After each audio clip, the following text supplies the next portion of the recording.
Maybe you can cut it. All right. We're now in the Sikha Dalid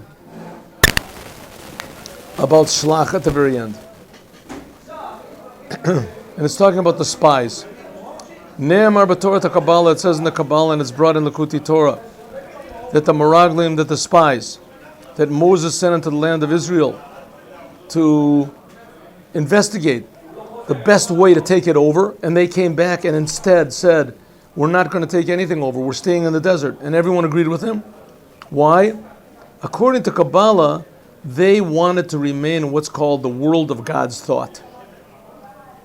V'lo ratzu l'redet l'dibur. They didn't want to come into the world of God's speech. According to the Torah, God created the world from speech. That was too much for them, too dynamic. They wanted to remain in the world of thought, where there's no opposition, where there's no challenges. They could just learn Torah. According to another opinion, hiskimu af l'olam hadibur. They agreed to be even in the world of God's speech, but not to come into action.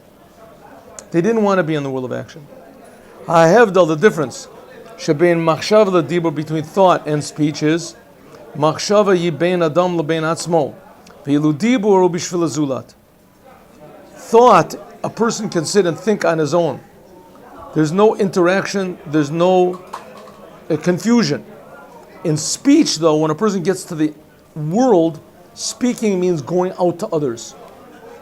The crowd can sometimes want to hear you, people can contradict you. That the spies didn't want to go out into the world of speech, where there can be contradictions in the world, contradictions.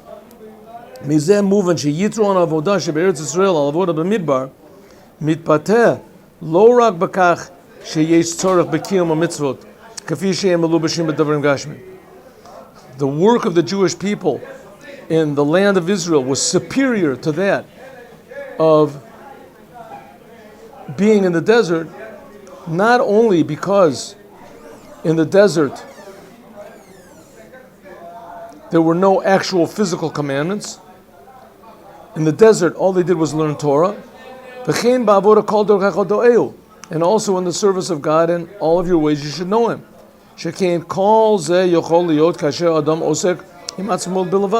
A person can live a secluded life, not be in contact with anyone, like the spies wanted the Jews to be in the desert, and they could serve God. All the time that a person is concerned only with himself, v'chol od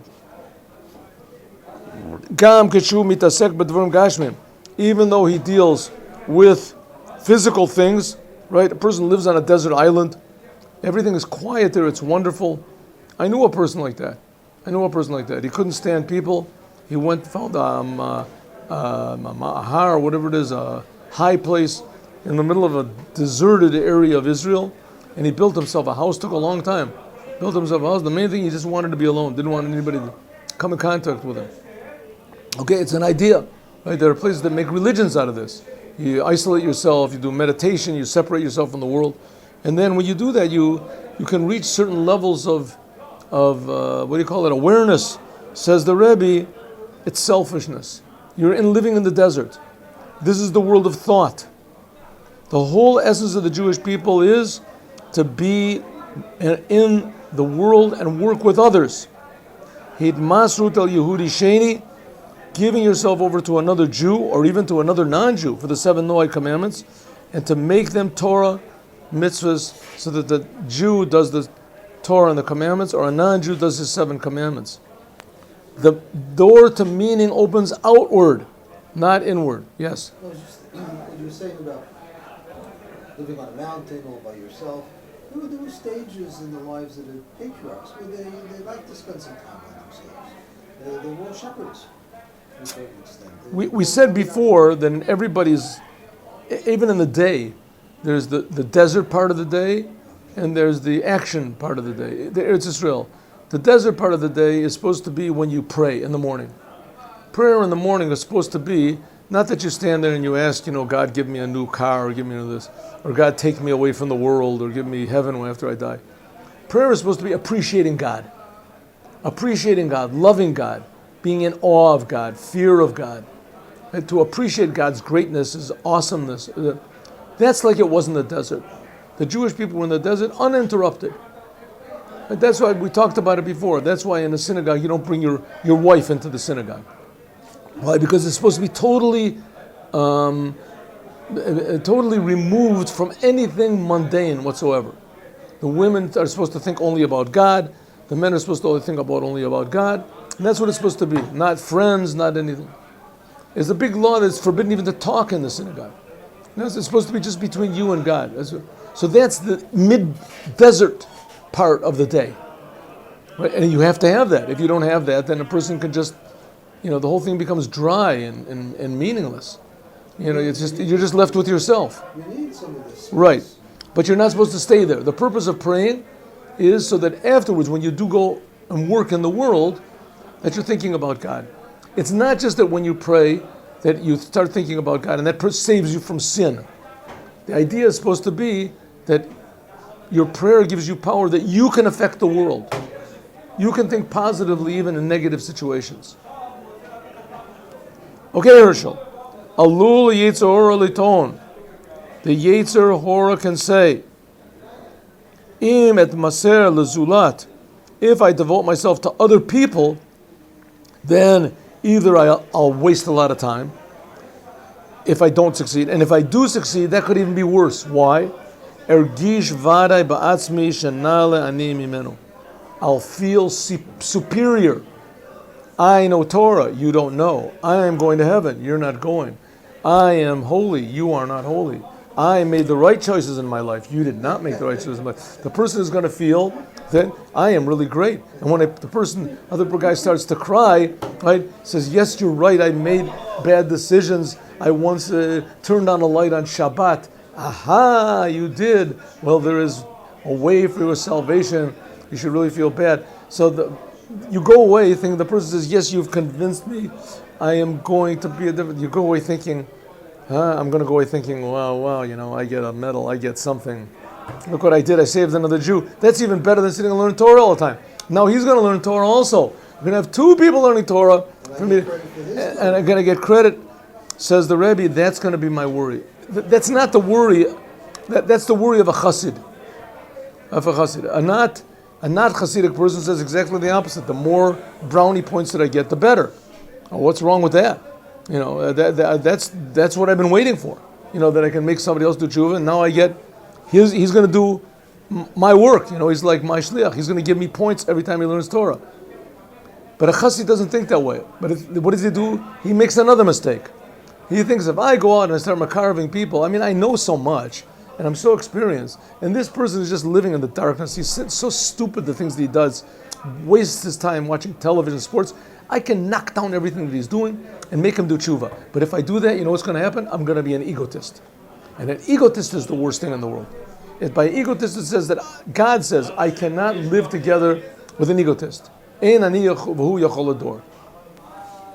So he says, it's better I shouldn't even get involved in this. I should try to bring other people close to Judaism to avoid the terrible trap of Judaism. Quietly when you pull it, please. Ubafrat she bashel kach paloni yodele, and especially when, because of this, the other person starts to give thanks to me. He says, whoa, you were the one that made me, I am your Baal Tshuva, right? Yichabed v'yishabech oti, he'll praise me. Then I'll see a metzius v'yesh, then I'm going to be a big egotist and a big selfish and I'll make myself into a big mountain. V'epol, then I'll be begaiva, I'll be haughty, which haughtiness is the source of all evil. Adif efo, that because a person can say, it's better that I should just close myself up and learn Torah. Right? One of the worst things in Judaism is to be an egotist, haughty. You have to really avoid it. And a person can say to himself, I'm going to avoid it. I'm not going to go and make people come close to Judaism because that's going to make me feel that I'm superior, that I have some sort of special talents.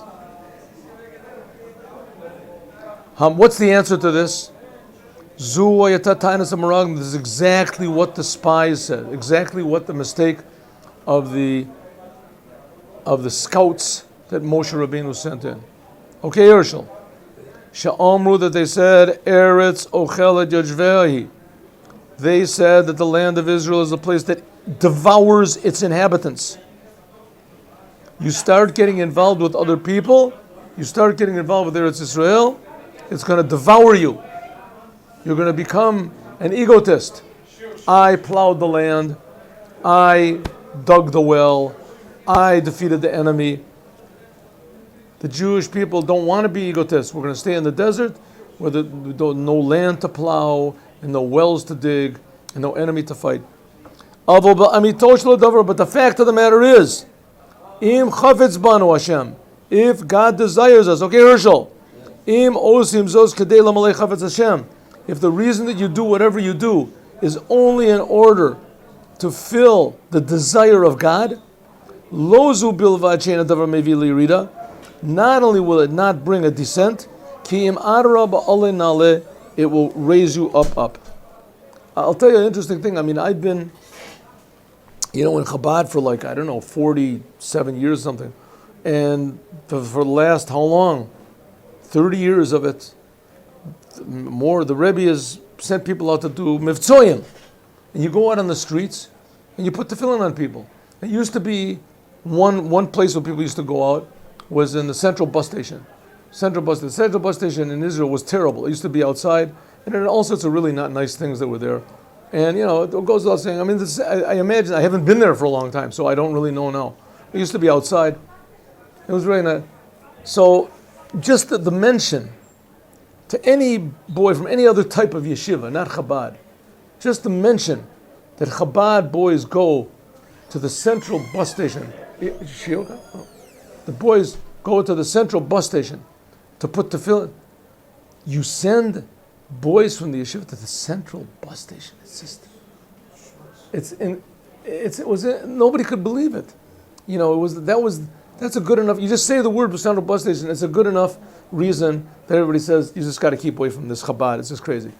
I personally, in the whole time that I've been mivtzoyim spreading out Judaism, I never heard of a boy that got into trouble, that got messed up, that got pulled into the degradation of Olam Hazeh, of this world, because of mivtzoyim. Of going to the central bus station, and because of that, he couldn't learn, he couldn't pray, he couldn't do it. He saw something, he met somebody, he did them. Because when you go with a clear goal, and you go because the Rebbe is sending you there, then you just don't see the other things. It just doesn't make an impression on you. It's really quite astounding. We're talking about young men that are full of hot blood, and they're, right? We're not talking about people who are older. They go, okay, they're already, they know how to turn their eyes away, and they know how to this, not to look at none. And if they do look at something like that, they say it's stupid. I'm not gonna. It could have been that they've already had experience, so they've fallen down, and they realize it's stupid. The whole thing is ridiculous. What am I looking at these, these not nice things for? And they don't look. But a young boy, he hasn't had experience. You're going to send them out purposely? When a person goes out and he's doing it because chafetz Hashem, he knows really that this is what Hashem wants. How does he know? Because the Rebbe says. So then all of a sudden it becomes revealed that it is really what the Rebbe wants. And what is the reward that you get from it? The reward is that another Jew puts on tefillin, and another Jew realizes that Judaism is a really good thing. It's a really all-embracing thing. If what you do in order to have a positive influence on other Jews is because God desires it, not only will it not bring you to a descent, but exactly the opposite, alei naleh, like what Kalev said to the people, we'll go up. A tremendous elevation. But adayan alula Yetzer Hara, but maybe the Yetzer Hara can say, Hein emes sheyesh la'asakum l'zul is true. You should work with other people. Avol dayim ashpial echad shu barki. Only people that are on my level. People that are intelligent. People. Madua alayla redet lahatzil kazeh shu lachalutin nechut mimeni. Why am I going to wait outside of the soccer game and wait for all these, criminals to come out? These people are, they're coming out with no shirts on and who knows what, and they're just excited because, their team won and they're all sweaty and this. these people I'm going to put tefillin on.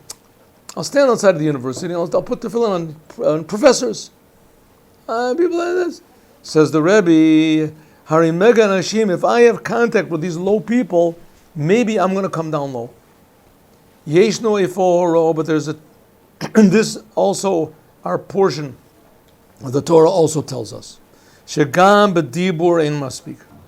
It's not sufficient even to come down to the world of speech, to deal with people who are on my level, to deal with people that are removed from the world.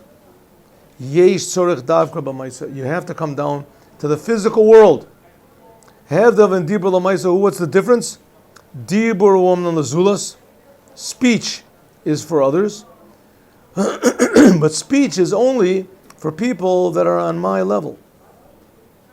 You can speak to a Frenchman only if he understands French. The same thing, Torah mitzvahs. I can speak Torah mitzvahs only to people who are on my level, a little bit spiritual. First of all, you can only talk to people, and only a person that will understand you, and also a person that has the same language. But action, maisa, mashpia gam al adomim. But action, you can kick a stone, you can move a stone. That's it. So that's what the spies wanted to do. They wanted to stay in the world of speech.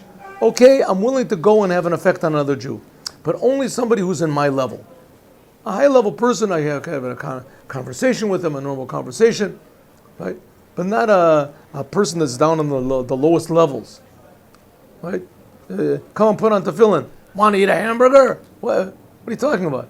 I had a guy just like that. And he said, want to put on tefillin? He just cursed me out. I said all these terrible things. I said, he said, get out of here. I said, but this is the Holy Land. This is the land of Israel. On Friday, where I put tefillin on. Land of Israel, the Holy Land. Come on, everybody, you're holy also. Start acting like it. And he was cursing me and yelling, right? So I said, I don't know. I said, I don't know what you're calling me these names. You don't even know me. You're talking about somebody. Maybe you're talking about yourself. I don't. Come on, why don't you put on tefillin? And he just, a person like that, I have to deal with a person like that. Says the Rebbe, exactly yes. Hora zu sheyesh tzorech liot maisa. You have to come into the world of action. People that the only good thing you can say about them is that the same God that creates me creates them. They have no good characters, no good qualities, but God Himself created them. So He must have some faith in them.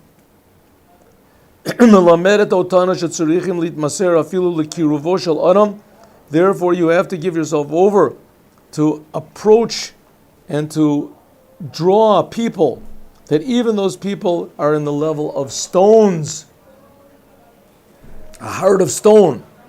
Only by means of this can you come to a true elevation of only by means of this, by means of having a positive effect on every Jew. And it can't be stressed too much that what's going on over here. I mean, what we want all the Jews to be like us. I mean, come on, let everybody do what they want. Everybody has to be like me. They all have to put on tefillin. I want to do it. I should do it. Somebody else doesn't want to do it. Why do they have to do it? The answer is, I don't want everybody to be like me. I want everyone to be like God. Hashem Himself, God Himself, is creating us. Hashem Himself is providing for us. He's giving us life. He's infinitely good. And there's nothing except for God. And amazingly, here we are. We're being created and we have our own individual identity. That's also a gift from God. All that God is asking in return is, put on tefillin, do the commandments. Please, just do what you're supposed to do. Right? A dog that acts like a cat, something's wrong with him. Right? Something's wrong with a human being that acts like a dog. Something's wrong with him. You can do it if you want. A human being is supposed to act like a human being. A Jew is supposed to act like a Jew. What does it mean, acting like a Jew? Acting like a Jew means doing what God wants. That's the essence of a Jew. A Jew is advertising to the world that there's a creator that creates everybody. It's not just some God sitting up in heaven and that He zaps people with the bolts of good lightning and bad lightning or whatever. Right? He's not separate from us. So they have this feeling and awareness of doing what's good because it's the truth. Simply because it's the truth. Not because I'm going to get this is the best investment, or it could be the worst investment. It could be that you do Torah mitzvahs and it'll be the worst. You see Jews have been killed and robbed and maimed and raped, right? Because they've been doing Torah mitzvahs for 2,000 years, right? Stood up the Zionists, they got a brilliant idea. Let's leave all the Torah mitzvahs. We'll be a nation like everybody else. And then everybody's going to stop hating us. What happened? Now the anti-Semites have two reasons to hate us. One is because we're Jews, and the other is because of the Zionists. Instead of doing away with all the hatred. Why do people hate us? Because they hate God. That's the big question. Why do they hate us? Why do the Germans hate the Jews? What's this why do they hate us? The answer is very simple. These people hate God. They hate truth. Why do they hate God? They're just a nature. That's their nature. That's just their nature. They don't want to be told what to do. Are they Amalek? There's Amalek are people that hate God to the end. They're willing to die. Then there's other people that they hate God, but they're willing to admit. I remember when there was the 6-Day War. So people all over the world went berserk. Even the Arab nations. All of the Arab nations, all of a sudden, they stopped being belligerent anymore. Right? And there were still some people that were, anti-Semites, and they hated. But when there was the 6-Day War, everything changed. Everything changed. The Jewish people rushed to the Kotel. They started putting on tefillin. What did it have to do with tefillin? Right? The people who won the war were non-religious Jews. Right? The paratroopers from the kibbutzes that ate pork. All of a sudden everybody was putting on tefillin. These guys also put on tefillin. They were also, what's it got to do? Suddenly, and they put on tefillin after the war. Mainly you put it on before the war because you're afraid. Not taking any chances. So they put on tefillin, and they brought a statue, and they brought a cross, and they brought everything. Don't take any chances, right? That you can understand. But after the war, what are they putting on tefillin for? What are they getting out of it, right? Suddenly they realized that they're Jews and that God is infinitely good and He's giving us everything for free, and we should do something for Him for free. And suddenly they started putting on tefillin, and they were doing what God wanted. That's the point. That's the point. And to see another Jew that he's without tefillin should make you feel a little bit bad. Here this boy came this morning, this new pupil, and the cab driver, he came out, and I asked him, want to put on tefillin? Did you put on tefillin? Sure. Right? And it was a type of thing like that where a person will say, listen, do me a favor, mind your own business. What do you care if I put on tefillin or not? Right? All these thoughts would go through your mind. That's what probably a normal person would say. The fact of the matter is that no Jew is normal. And that every Jew wants to be asked in a nice way. Do a commandment. Come, do a commandment. What do you say? Right? And even if he says, bug off, when I'm putting on tefillin, I go on Friday, there was one guy that said, I asked him if he wanted to put on tefillin, and he yelled at me and he called me all sorts of names. This is months ago. He yelled at me and he put on all sorts of names. I'll remember the conversation exactly. I don't know what it was, but in the end I said, okay, have a good day. I just asked you. I said, I know. He came back after 10 minutes and he said, okay, I'll put on tefillin. I have a lot of stories like that. He said, okay, I'll put on. Now, why did he have to come back? What did he have to put on? Why, he felt ashamed in front of me. If he felt ashamed, he would come back and say, I'm sorry. Yeah, maybe I went over the board a little bit. What's he got to put on tefillin for? It's got absolutely nothing to do with the conversation, right? He was yelling at me. He was calling me all sorts of names. And I was, okay, so he could come back afterwards and say, listen, okay, you're right. You got your right to your opinion. I'm sorry I cursed you out. Or just leave the whole thing. No, he came back and he put on. Why did he put on tefillin? I convinced him that he's now going to. I didn't convince him anything. I didn't say anything to him. I just said, would you like to put on tefillin? Right? I didn't say to him, the Jews died in the Holocaust. You're not going to. And he just came back and said, okay, And they're not ashamed. People are not ashamed to put on tefillin. They're not, they know they're not. Maybe somebody's going to see him as in the middle of the street. It's a natural thing for a Jew to do what God wants. That's the nature of a Jew. But people have to be woken up a little bit. They have to be reminded. And that, says the Rebbe, that's going into the land of Israel. That's